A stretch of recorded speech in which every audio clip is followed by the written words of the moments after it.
Ito ang GMA Regional TV News. Balita sa Visayas at Mindanao mula sa GMA Regional TV. Patay sa saksak ang isang babae sa Paranas, Samar.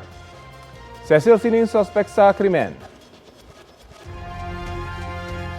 Rafi, mismong ang mister ng biktima ang pinaniniwalaang nanaksak sa kanya sa kanilang bahay sa Barangay Tinani. Wala ng buhay nang maabutan ng biktima sa labas ng kanilang bahay. Dead on arrival naman sa ospital ang mister na natagpuang duguan sa loob ng bahay.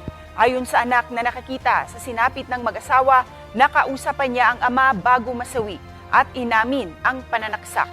Base sa investigasyon, nagtalo ang mag-asawa dahil umano sa plano ng babaeng magtrabaho sa Maynila. Nakita pa raw ng kanilang pamangkin ang pananakit ng sospek sa biktima.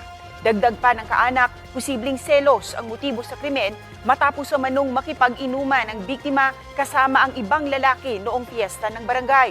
Naulila ng mag-asawa ang 8 nilang anak.